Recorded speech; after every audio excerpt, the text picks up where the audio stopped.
गुरु कृपा से महापुरुषों के अनमोल बोल श्रवण करने वाले श्रोताओं, आज हम एक बड़े ही सुंदर प्यारे प्रसंग की चर्चा करने जा रहे हैं। सुबह का समय बादशाह अकबर ने देखा नगर में चारों ओर बड़ी ही चहल पहल हो रही है। मन में उत्सुकता हुई, बीरबल को बुलाया और पूछा, बीरबल आज क्या बात है? नगर के सब लोग नए नए कपड़े पहन रहे हैं, बड़े खुश प्रसन्न दिखाई दे रहे हैं, आपस में गले मिल रहे हैं। क्या आज कोई विशेष त्योहार है? बीरबल ने कहा, महाराज आज नया संवत है, यानी नव वर्ष प्रारंभ होने जा रहा है। नव वर्ष वो कैसे कि प्राचीन इतिहास में सम्राट विक्रमादित्य हुए, उनके नाम से विक्रम संवत का शुभारंभ हुआ और हर साल जब वो प्रारंभ होता है उस समय उस दिन लोग नए नए कपड़े पहनते हैं, आपस में गले मिलते हैं, शुभकामनाएं देते हैं। अच्छा, तो बीरबल एक काम करो, मेरे नाम का भी एक अकबर संवत प्रारंभ करवाओ। बीरबल हंसा, महाराज ऐसे संवत नहीं प्रारंभ होते। तो कैसे होती है? मैं जिले इलाही हूं, पूरे हिंदुस्तान का हुक्मरान हूं, मेरे नाम से क्यों नहीं प्रारंभ हो सकता? सम्राट विक्रमादित्य ने ऐसा कौन सा काम किया जिस कारण उनके नाम से विक्रम संवत चलाया गया? बीरबल ने कहा, महाराज सुनिए, यूं तो सम्राट विक्रमादित्य का इतिहास बड़ा गौरवशाली है, बहुत विस्तार में है। मैं एक छोटी सी घटना आपको बताता हूं, उससे आप अंदाजा लगा सकते हैं कि विक्रमादित्य कैसे राजा थे। और जैसा मैंने अपने आराध्य गुरुदेव प्रवर्तक श्री अमर मुनि जी महाराज के श्रीमुख से श्रवण किया है, वैसा ही सुनाने का प्रयास कर रहा हूं। बीरबल ने कहा, महाराज सम्राट विक्रमादित्य बड़े धर्मात्मा थे, चारित्रवान थे, प्रज्ञावान बुद्धिमान थे और इससे भी बड़ी बात प्रजावत्सल थे, जनता के लिए पिता के समान थे। यहाँ तक कि गर्मी हो या सर्दी, रात के समय वेश बदलकर अपने नगर का चक्कर लगाया करते, कौन सुखी है, कौन दुखी है, कौन अभाव में है, मेरी जनता में कोई परेशानी तो नहीं, इस भावना से रात भर जागकर वो घूमते थे और जैसे ही पता लगता तो उसकी परेशानी को, दुख को दूर करने का प्रयास करते थे। मेरे आराध्य गुरुदेव फरमाया करते थे, जो केवल खुद की चिंता करता है वो हैवान होता है, यानी पशु होता है। जो अपने साथ साथ दूसरों की भी चिंता करता है वो इंसान होता है। और तीसरी बात, जो अपना भी सुख दुख छोड़कर दूसरे के दुख को मिटाने का प्रयास करता है, किसी और को सुखी बनाने का प्रयास करता है, वो महान होता है। थोड़ा अपने अंदर झांक के देखें, हम कौन से स्तर पे हैं? हैवान है, इंसान है या महान है? खैर, मैं अपने विषय पे आ रहा हूं। बीरबल ने बताया, महाराज प्रतिदिन की भांति सम्राट विक्रमादित्य रात के समय वेश बदल के नगरी का चक्कर लगा रहे थे। आसपास जो छोटी छोटी बस्तियां थी गरीब लोगों की, वहां भी जा रहे थे और अचानक उनके कान में कुछ आवाज सुनाई दी। आधी रात के समय एक छोटी सी झोंपड़ी, उसके अंदर से कुछ लोगों के बात करने की, बोलने की आवाज आ रही है। सम्राट ने कान लगा के ध्यान से सुनना प्रारंभ किया तो घर के सदस्य आपस में बात कर रहे हैं। हमारा राजा कितना दयालु है, कितना कृपालु है, कितना महान है। 100 साल तक जिए भगवान, ऐसा राजा सबको मिले। घर के मुखिया ने कहा, अगर सम्राट विक्रमादित्य से कभी मेरी मुलाकात हो जाए, वो मुझ पे प्रसन्न हो जाएं, तो मैं ऐसी उनसे थैली, ऐसी कंथा मांग लूंगा जो देवों के द्वारा उनको दी गई है। जिस थैली में हाथ डालो, जितने रुपए चाहिए उतने रुपए हर बार वो देती रहती है। तो हमारे जीवन की गरीबी, हमारे जीवन का दुख दूर हो जाएगा। गुरुदेव फरमाया करते थे, देने वाले किसी को बदनसीबी ना दे, देने वाले किसी को गरीबी ना दे, मौत दे दे पर बदनसीबी ना दे। इंसान के जीवन में गरीबी हो तो वो सैकड़ों दुखों को जीवन में जन्म दे देती है, और जब इंसान दुखी होता है, गरीब होता है, उस समय जाने अनजाने में अनेक प्रकार के पाप भी उससे हो जाते हैं। घर के मुखिया ने कहा, अगर वो थैली मुझे मिल जाए, हमारा जीवन सुखी हो जाएगा, हमारा परिवार सुखी हो जाएगा। उस व्यक्ति की जो पत्नी थी, उसने कहा, छड्डो जी, राजा विक्रमादित्य अगर मेरे पे प्रसन्न हो जाए तो मैं उससे हांडी मांग लूंगी। हांडी जानते हो, मटके जैसा एक बर्तन होता है। पंजाब में, हरियाणा में उसको हांडी कहा जाता है। ऐसी हांडी है राजा विक्रमादित्य के पास, जिस पे कपड़ा ढको, प्रार्थना करो। गर्मा गर्म गुलाब जामुन चाहिए, रसगुल्ले चाहिए, रसमलाई चाहिए, जलेबी चाहिए, पकोड़े चाहिए, समोसे चाहिए। बस पलटो, जो चीज़ की मांग करो वही चीज़ मिल जाएगी। मुंह में पानी तो नहीं आ रहा? ऐसी हांडी, रुपए पैसे का क्या करेंगे, उससे क्या भूख मिटेगी? खाने का प्रबंध हो जाए तो बस रोज रोज का ये चौंका चूल्हा, आंखें फोड़ना धुएं में, मेरा ये सब झंझट मिट जाएगा और सारा परिवार भर पेट भोजन खाए। मैं तो यही चाहती। उनका नौजवान बेटा जो पास बैठा था, कहने लगा, आपको तो कंथा चाहिए, आपको तो हांडी चाहिए, लेकिन अगर कोई मुझसे पूछे तो मैं सम्राट विक्रमादित्य से आकाशगामी अश्व मांग लूंगा। यानी ऐसा घोड़ा है सम्राट विक्रमादित्य को देवताओं ने दिया है, जिस पे बैठो, एड़ लगाओ और वो घोड़ा हवा से बातें करता है, आकाश में उड़ान भरता है।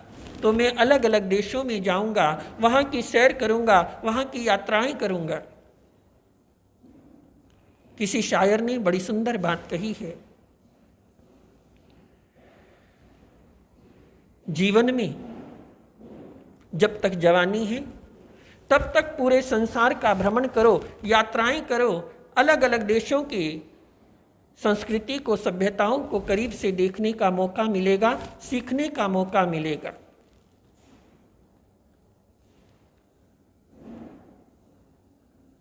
उस लड़के की जो पत्नी थी, उसने कहा, सुनो जी, अगर सम्राट विक्रमादित्य मुझसे पूछें कि तुम्हें क्या चाहिए तो मैं उनसे मंजूषा मांग लूंगी। वो ऐसी मंजूषा है, देवाधिष्ठित है, मंत्र अधिष्ठित है, सिद्ध मंजूषा है। जब जब उसको खोलो, मांग करो, हर बार नए नए आभूषण निकलते हैं, सोने के, चांदी के, हीरे जवाहरात के, रत्नों के। कोई भी आभूषण का डिजाइन दोबारा रिपीट नहीं होता। चारों ने अपने अपने मन की बात कही। सुन कौन रहा है? बाहर खड़ा सम्राट विक्रमादित्य। आप नहीं सुन रहे? आप भी तो सुन रहे, लेकिन आपके सुनने में और सम्राट विक्रमादित्य के सुनने में कितना बड़ा अंतर है। इतिहास बातों से नहीं बनता, इतिहास कार्यों से होता है। मेरे आराध्य गुरुदेव की वो प्रसिद्ध पंक्तियां मुझे हर बार याद आती हैं और हर प्रवचन के प्रारंभ में मैं अवश्य ही उन्हें गुनगुनाता हूँ, आपको भी याद होंगी। आइए मेरे साथ गुनगुनाइएगा। आराध्य गुरुदेव अक्सर गुनगुनाया करते थे। है समय नदी की धार के जिसमें सब बह जाया करते हैं, है समय बड़ा तूफान प्रबल पर्वत झुक जाया करते हैं। अक्सर दुनिया के लोग समय में चक्कर खाया करते हैं, लेकिन कुछ ऐसे होते जो इतिहास बनाया करते हैं। इतिहास कागज के तिनकों से नहीं बल्कि तीरों से बनता है। इतिहास कांच के टुकड़ों से नहीं हीरों से बनता है।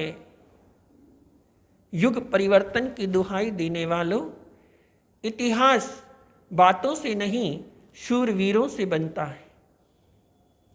ऐसे ही स्वर्णिम इतिहास को रचने वाले थे सम्राट विक्रमादित्य। उन्होंने वो चारों की बात को सुना, उस घर के सामने पंजा लगा दिया, उसकी दीवार पर निशानी के रूप में राज चिन्ह वहाँ पे लगा दिया, लौट गए अपने महलों में। चिंतन चलता रहा और चिंतन चलते चलते सवेरा हो गया। राजा विक्रमादित्य तैयार हुए, राजसभा में पहुँचे, सेवकों को बुलाया, नगर में उस दिशा में जाना और वहाँ पर इस रंग की ऐसी एक झोंपड़ी होगी जैसी चंद्रमा की चांदनी में रात को उन्होंने देखा था दृश्य, वो सब बता दिया। उस झोंपड़ी के बाहर मैंने पंजे का निशान लगाया है। उस घर में 4 सदस्य रहते हैं, चारों को बुला के लाना कि महाराज ने आपको याद फरमाया है। सेवक पहुंचे, जाकर राजा का संदेश सुनाया। चारों के चारों हैरान परेशान, अरे राजा ने हमें बुलाया है, हमारे से कोई गलती हो गई, कोई अपराध हो गया, हमें कोई दंड मिलने वाला है।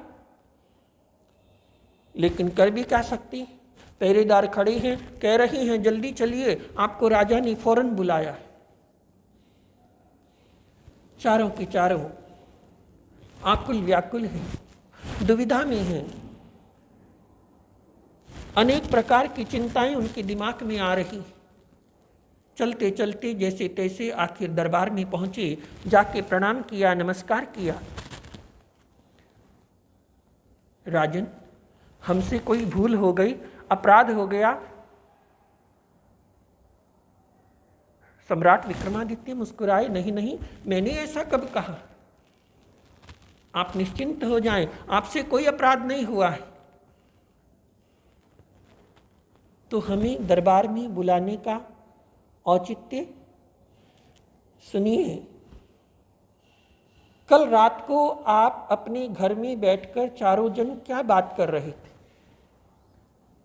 जैसे ही वो सुना, रात का सारा दृश्य दिमाग में आया। हे राम, राजा को ये सब कैसे पता लगा? क्या हमारी बात किसी ने सुनी? कोई अंगरक्षक ने, पहरेदार ने और आके राजा को बताई? अब तो चारों की हवाइयाँ उड़ने लगी, पाँव के नीचे से जमीन खिसकती हुई दिखाई देने लगी, आंखों के सामने अंधेरा कि राजा पता नहीं क्या सजा देंगे, क्या कुछ कहेंगे, भरे दरबार में हमारा अपमान होगा, तिरस्कार होगा। हाथ जोड़ रहे हैं, गिड़गिड़ा रहे हैं कांपते हाथों से, महाराज हमें क्षमा करो, अपराध माफ हो। राजा मुस्कुराया, अरे मैं आपको अभय दान देता हूं, राजा पिता के समान होता है। तो आप बताइए, आपके मन में क्या क्या बात थी? राजन, आपके सामने भरे दरबार में कैसे बोले? अरे मैंने तुम्हें अभय दान दिया ना, अपने मन की बात खुल के बोलो, कोई घबराने की, चिंता करने की बात नहीं। और सुनो, सच बोलना, अगर झूठ बोले तो अवश्य दंड मिलेगा, सच बोलोगे तो छूट जाओगे, कोई दंड नहीं मिलेगा। मन में थोड़ा हौसला आया, सांस में सांस आई और घर के मुखिया ने कहा, महाराज हम तो ऐसे ही बैठे थे, आपस में सुख दुख की बात कर रहे थे और बात चलते चलते कैसे पता नहीं वो विषय निकल पड़ा कि हमारे सम्राट विक्रमादित्य इतने दयालु हैं, इतने कृपालु हैं, अगर हमारे ऊपर वो कृपा करें तो मैं उनसे एक थैली मांग लूँगा जो देवताओं ने आपको दी है, जिसमें से कितना भी धन निकालो वो कभी खत्म नहीं होती।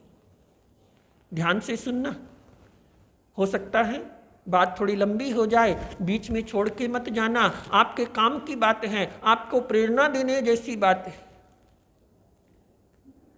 सम्राट विक्रमादित्य ने सेवक को आदेश दिया, सोने का थाल, ऊपर से रुमाल हटाया, वो थैली ली और घर के मुखिया को दे दी। देख रहा है महाराज ये क्या? अरे तुमने इच्छा व्यक्त की और मैंने दे दिया। नहीं नहीं नहीं नहीं महाराज, अरे नहीं नहीं क्या, तुम जाओ और मौज करो, अपने घर परिवार को सुख से चलाओ। वो तो महाराज की जय हो, महाराज की जय हो, साष्टांग प्रणाम करने लगा। सम्राट विक्रमादित्य ने उसकी पत्नी को बुलाया, माताजी आगे पधारो, आपकी क्या इच्छा है? महाराज आपने कर तो दी कृपा, अब और क्या मांगो? नहीं नहीं, वो तो उनकी इच्छा थी, आप अपने मन की बात कहिए। महाराज मैं तो ये चाहती हूँ, एक माँ क्या चाहती है कि अपने परिवार का भरपेट अच्छे से भरण पोषण कर पाए। आपके पास जो हांडी है वो अगर मुझे मिल जाए तो इस बुढ़ापे में मुझे चूल्हे के आगे लकड़ियाँ फूंकने में आंखें नहीं जलानी पड़ेंगी, मेरा जीवन सुखी हो जाएगा। दूसरे सेवक को इशारा किया और वो आया, कपड़ा हटाया, हांडी माता जी के हाथों में सम्राट विक्रमादित्य ने भेंट कर दी। वो भी गदगद हो गई, आंखों से खुशी के आंसू बहने लगे। महाराज आप धन्य हो, आप शतायु हो, आप दीर्घायु हो, आप चिरायु हो, युगों युगों तक आपकी कीर्ति ऐसी ही बनी रहे, बढ़ती रहे। नौजवान को बुलाया, आओ तुम क्या चाहते हो? महाराज युवा अवस्था आप जानती हैं, मस्तानी होती है जवानी, मन चाहता है अलग अलग देशों में जाऊं, वहाँ की यात्रा करूं, वहाँ का भ्रमण करूं, वहाँ की सभ्यता संस्कृति के अलग अलग दृश्य देखूं। आपके पास जो गगनगामी घोड़ा है वो मिल जाए तो मेरा जीवन सुखी हो जाएगा। सेवक को इशारा किया, अश्वपाल को लेके आए और अश्वपाल अपने साथ उस अश्व को लेके आया जो आकाश में गमन करता था और उसकी लगाम उस नौजवान को सौंप दी। सम्राट विक्रमादित्य ने, जाओ मौज करो। राजन आज तक माँ बाप से आपके बारे में सुना था, आज साक्षात देख रहा हूँ, सच में ऐसे सम्राट युगों बाद, शताब्दियों बाद इस धराधाम पे अवतरित होते। कितने हो गए? 3। बचा कौन? 1। घर की पुत्र वधू, उनको बुलाया, आओ बेटी तुम्हारी क्या इच्छा है? धर्मपिता मैं चाहती हूँ मुझे वो मंजूषा मिल जाए जिसमें जब मर्जी चाहो तभी नए नए डिजाइन के सोने चांदी हीरे जवाहरात रत्नों के जेवर निकलते हैं, आभूषण निकलते हैं और महिलाओं को आभूषण विशेष प्रिय होते हैं। अगर वो मिल जाए तो मेरा जीवन धन्य हो जाएगा, सफल हो जाएगा। और सम्राट ने आओ देखा ना ताओ, इशारा किया, दासी सामने आई और कपड़ा हटाया, वो सोने की मंजूषा उस महिला को भेंट कर दी। लो बेटी जाओ तुम भी ऐश करो, अपने जीवन में मौज करो, आनंद से रहो। चारों के चारों जय जयकार करते हुए दरबार से विदा हुए। खुशी के साथ, प्रसन्नता के साथ कल्पना कीजिए, अगर इन चारों में से कोई भी एक वस्तु आपको प्राप्त हो जाए तो आपको कितनी खुशी होगी। उन चारों की खुशी का अनुमान लगाइए जिनको चारों वस्तुएं मन चाही मिल गई। और दूसरी बात, कल्पना करें आपके पास ऐसी 4 वस्तुएं हों, कोई आपसे मांगने आ जाए, दे पाओगे? सच बोलना, ईमानदारी से दे दोगे? हाँ, गर्दन तो हिला रहे हो, हाँ महाराज हम भी दे देंगे। लेकिन वास्तव में जब ऐसा समय आए, देना पड़े, तब कितने खरे उतर पाती हैं जीवन के इस मोड़ पे, वो बड़ी बात है।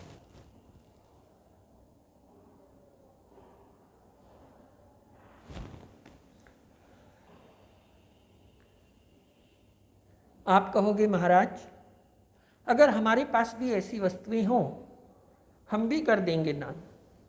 अच्छी बात है, पर एक छोटी सी बात कहता हूं। हमारे दक्षिण भारत के एक महान संत हैं, राष्ट्र संत मंत्र शिरोमणि डॉक्टर श्री वसंत विजय जी महाराज। अनेक बार उनके दर्शन हुए, उनसे मिलना हुआ, उनका सानिध्य प्राप्त हुआ। यूँ तो बहुत से गुण हैं उनके जीवन के, पर मेरा जो प्रसंग चल रहा है उसकी बात कर रहा हूँ। वो अक्सर फरमाती हैं कि ज़्यादा कुछ नहीं होता, आप एक काम शुरू कर दो। आज नया साल है, नव वर्ष, नव संवत प्रारंभ हो रहा है। एक छोटा सा संकल्प लो कि 5 रुपए हर रोज दान करने। एक डिब्बा लगा लो घर में, उसमें 5 रुपए रोज डालो। कोई बड़ा दिन है, होली, दिवाली, दशहरा, नया साल, तो उस दिन 50 रुपए, 100 रुपए अपने हाथ से, बच्चों के हाथ से डलवाओ। वो भी नहीं होता तो 5 रुपए हर रोज डालने का प्रयास करो। कम से कम 1 साल तक ये करना।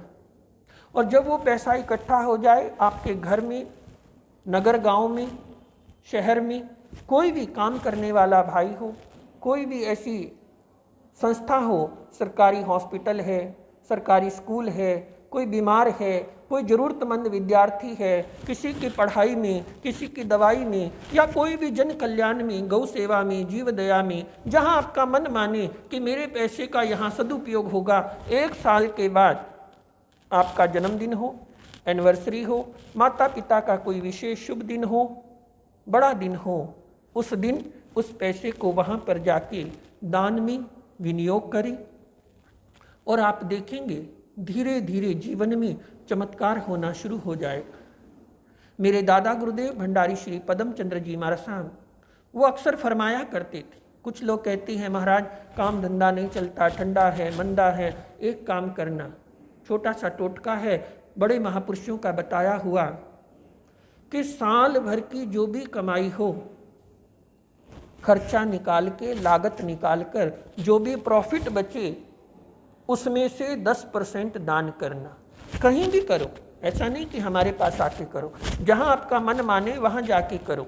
कोई साहित्य का प्रकाशन हो, कोई साधु संतों की सेवा हो, कोई गरीब लोगों की सेवा हो, अन्न में हो, पढ़ाई में हो, एजुकेशन, हेल्थ, किसी भी क्षेत्र में आप ये करना प्रारंभ करो और जीवन हमेशा आगे से आगे बढ़ता जाएगा। आपको कभी पीछे मुड़ के देखने की जरूरत नहीं होगी। इस बारे में फिर कभी हम बात करेंगे। आज का जो हमारा विषय चल रहा है उसकी बात कर रहा हूँ, क्योंकि बात थोड़ी लंबी हो गई है, समापन कर रहा हूँ। सम्राट विक्रमादित्य, उसके पास 4 चीज़ें थी और चारों ही खुशी खुशी उन्होंने दान कर दी। माथे पे कोई सलवट नहीं और ऐसी भी चीज़ें नहीं कि जो बाजार में किसी मॉल से मिल जाएं। देवी देवताओं के द्वारा जिनको भेंट की गई थी, ऐसी देव दुर्लभ वस्तुएं एक क्षण में उन्होंने लुटा दी। माथे पे कोई सलवट नहीं, कोई सिकन नहीं, मन में कोई चिंता नहीं, अरे कैसे दलिंदर लोग थे, मेरे पास जो था सब ले गए मेरे से।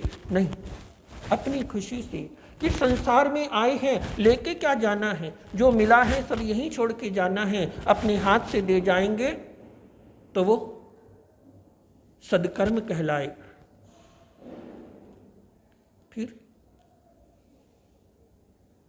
आपके पास ऐसी देव दुर्लभ चीज़ें नहीं, कोई बात नहीं, मैं मानता हूँ, लेकिन जो आपकी ताकत है, जो आपकी शक्ति है, उतना तो कर सकती हैं। और प्रकृति, परमात्मा, आपके कर्म, आपकी कुदरत, वो देखती है कि इसकी अगर 100 रुपए की औकात है और ये 100 रुपए भी दान करने को तैयार नहीं, और भावना भाता है, विचार करता है कि मेरे पास लाखों करोड़ों हो तो मैं लाखों करोड़ों का दान करूंगा। अरे तू 100 तो करके दिखा पहले।